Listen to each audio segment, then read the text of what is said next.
Hi everyone, this is Migs from Sneaks and Ball PH, and today we have a detailed review on the Adidas DON Issue number 3.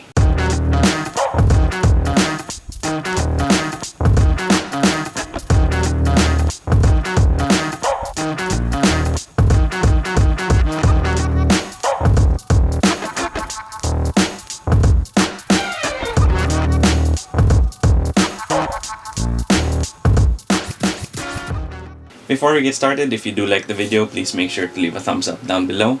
Then if you have any comments, questions, or any suggestions for future videos, please feel free to leave them in the comment section down below as well. Then I'll also be leaving a link to the SNBPH Sneaker Hunters Facebook group in the description box, so I do hope that you can join us over there because that is a place where we talk about sneakers and basketball quite a bit. And it's also where I hold my monthly giveaways, as well as my steel cabinet where I upload shoes that I no longer use, or shoes that I just reviewed and don't plan to keep, and sell them for way below market value. Then if you haven't already, please do make sure to sub to the channel because it really does help us out quite a lot. Then with that out of the way, let's take a look at the Adidas DON Issue number 3. The Adidas DON Issue number 3 is Donovan Mitchell's third signature shoe with Adidas, and I am actually a big fan of Donovan Mitchell as well as his signature shoe line. And even though I was a little bit disappointed with the DON Issue number 2, I am pretty excited for the number 3. The DON Issue number 1 is still one of my favorite shoes to play in from the past couple of years because it had nice and soft materials, a bounce cushion that was pretty bouncy and pretty comfy, and really good and durable traction.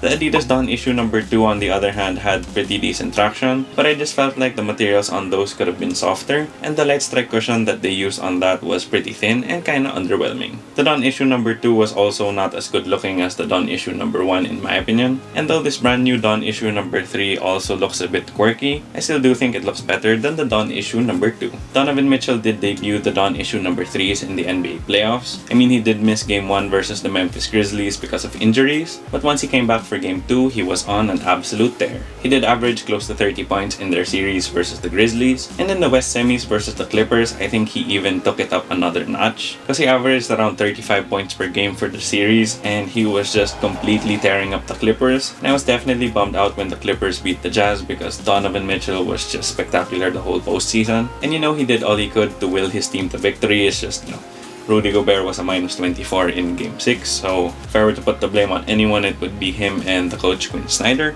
But it's neither here nor there, and Donovan Mitchell was just a beast in the 2021 NBA playoffs, and it was just great to see him shining on the biggest stage while debuting his new signature shoe. Once again, like I said a while ago, I am pretty excited for the DON Issue number 3, so to see why, let's take a look at the tech specs.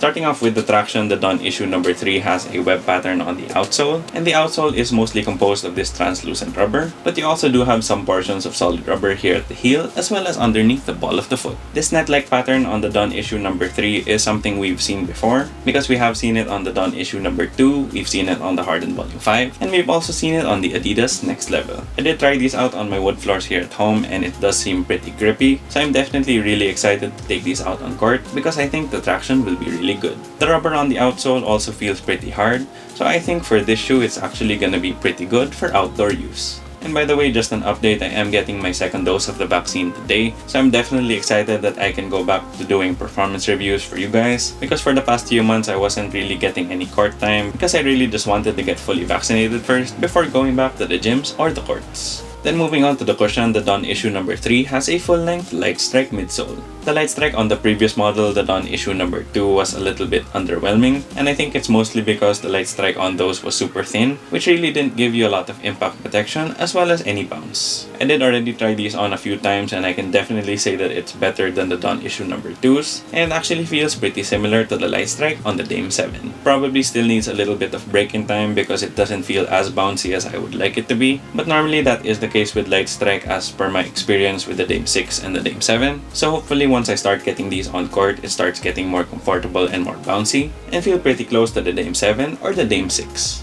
Light strike is also pretty light, hence why they called it light strike. So this also definitely feels like a good guard shoe setup because the cushion is light and you're still relatively close to the ground. Then moving on to the materials, the DON Issue number 3 has a pretty much all textile upper because you have a pretty fine mesh all throughout the shoe and just some fuse and plastic overlays in your high wear areas. The mesh on the shoe actually feels pretty soft and malleable, and it doesn't seem like it has a lot of plastic backing it. And if I were to describe how it actually feels like my Dame 7 Ric Flair colorway, which is definitely a good thing because it means that it's very comfy on foot, and it also requires zero break-in time. Then for the other materials on the shoe, here at the heel you have a textile as well, but it is a lot more structured for support. Then you also have a nylon pull tab here at the heel. You have these foam wings as well here on the ankle that attach to the top eyelet. Then you also have this very elastic band here at the middle of the tongue. And speaking of the tongue, it also is made of mesh, however it feels a lot more open-celled and breathable. And then here on the eyelets you do have a little bit of synthetic material. And then here on the medial and lateral side of the forefoot you do have these two rubber strips, which will protect that textile upper from toe drags. Then lastly, for the materials you have some soft flat laces. Then you also have a nice and padded neoprene sock liner.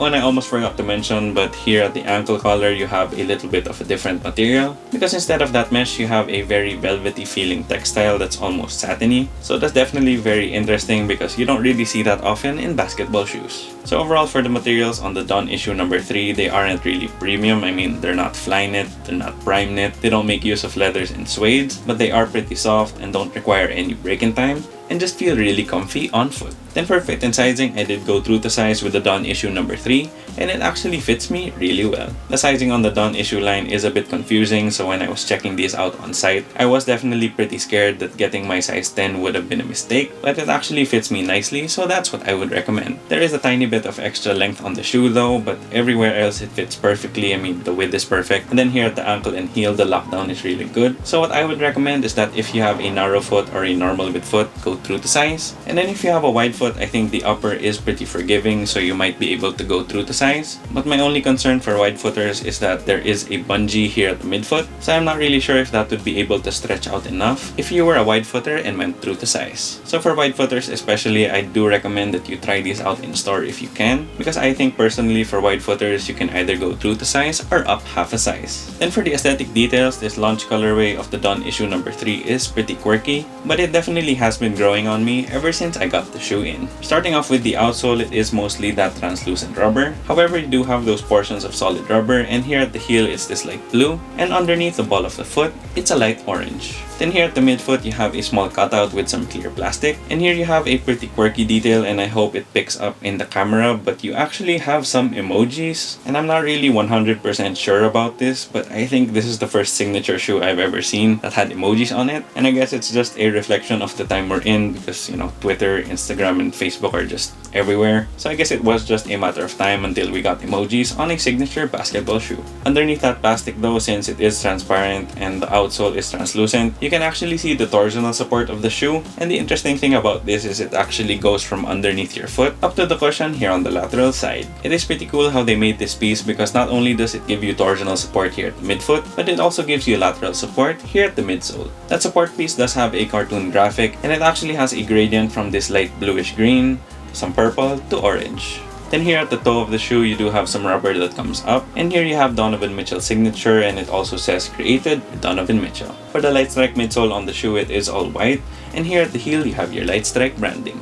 Then moving on to the upper, that mesh is all purple, and it actually has that same cartoon graphic all throughout the upper. That cartoon graphic is actually in black, so it's kinda hard to see it from afar since the upper is purple, but once you see it up close, you can actually see that the design is pretty intricate, which definitely gives the upper a unique look. Then for the other details, those strips on the forefoot actually have a gradient from purple to orange. And then for your lockdown wings here at the ankle, it actually is that same light bluish green that you can also find here at the pull tab at the heel. Then for an extra pop of color, that sock liner is this light orange. Then for your bits of branding, you do have that Donovan Mitchell spider logo here at the tongue. And I do find it pretty nice that his logo is reflective. You also have issue number 3 written on the nylon tab that actually wraps around the back, where you have an extra Adidas logo. Then on the elastic strap at the midfoot, you actually have grit and heart written here on the left shoe, and on the right shoe it actually says fearless and drive.